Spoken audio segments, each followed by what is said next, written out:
Hello, everyone. Welcome back to Speak Easy, Daily Conversations.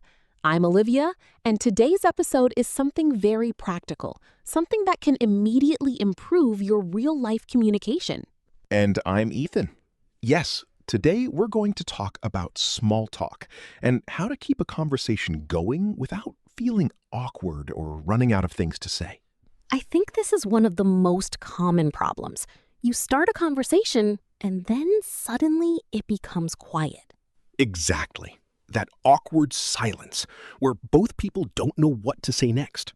And sometimes that silence makes people feel uncomfortable, so they just stop talking completely. Yes, and many learners think the problem is vocabulary, but actually it's often about not knowing how to continue a conversation. Ethan, let me ask you something simple. What is small talk, really?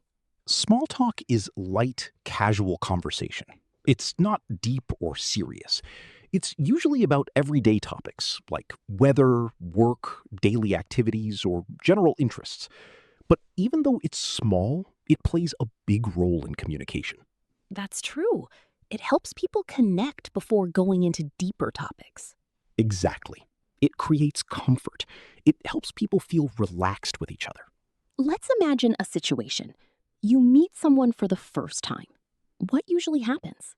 Usually, the conversation starts with something simple.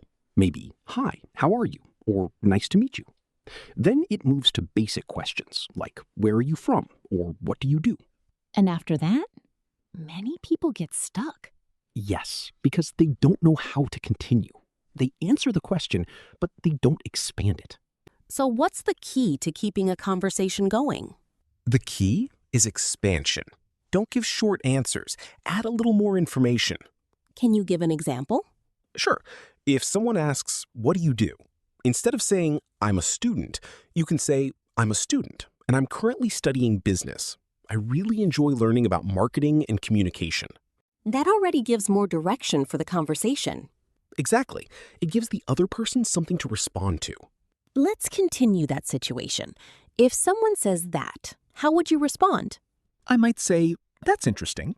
What made you interested in marketing?" Or "What do you enjoy most about it?" So instead of stopping, you ask a follow-up question. Yes, and that's another key. Show curiosity. I think many learners focus too much on answering, but not on asking. That's very true. A good conversation is not just about talking. It's about interaction.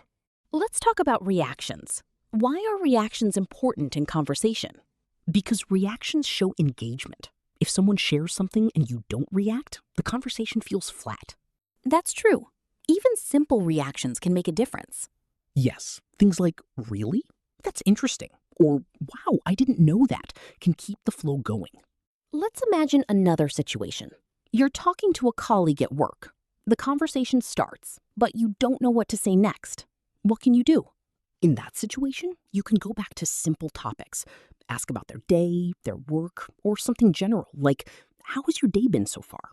That sounds natural. Yes, and from there, you can build the conversation slowly. Let's go deeper. Why do people feel awkward in small talk? I think it's because they feel pressure. They think they need to say something interesting or impressive. But small talk is not about being impressive. Exactly. It's about being present and natural. Let's imagine a real conversation. I'll start. Hi, how are you? I'm good, thanks. It's been a busy day, but I feel productive. How about you? That's already a good example. You didn't just say, I'm good. Yes, I added a little detail. That helps the conversation continue. I'm doing well too. Just trying to finish some work, but it's been a bit tiring. I understand that. What kind of work are you focusing on today? That's a great follow-up. Let's pause here. Why is this conversation working? Because both people are expanding their answers and asking follow-up questions. There's a balance. Let's talk about running out of things to say. What should you do when that happens? First, don't panic. Silence is normal sometimes, but if you want to continue, you can shift the topic slightly. Like changing the direction of the conversation? Yes. For example, you can move from work to hobbies or from daily life to plans. Can you give an example? Sure, if the conversation about work slows down, you can say, by the way, what do you usually do in your free time? That feels very natural. Let's talk about confidence again. How does confidence affect small talk? Confidence makes you more relaxed. When you're relaxed, you think less about mistakes and more about communication. And when you're not confident? You overthink, you hesitate, and sometimes you stay silent, even when you have something to say. So the goal is not to be perfect, but to keep the conversation moving. Exactly. Before we end, I want to ask one final question. If someone says, I always run out of things to say, what would you tell them? I would say, don't focus on saying something perfect. Focus on keeping the interaction alive. Ask simple questions, react naturally, and don't be afraid of small pauses. That's very helpful. Let's reflect on today's conversation. Yes, Small talk is simple. but powerful. Conversations don't need to be perfect. They need to flow. You don't need to say something amazing. You just need to keep it going. All right, everyone. Thank you so much for being here with us today. Keep practicing, keep speaking, and keep the conversation alive. And remember, You don't need to be interesting. you just need to be engaged. See you in the next episode of Speak Easy Daily Conversations. Take care.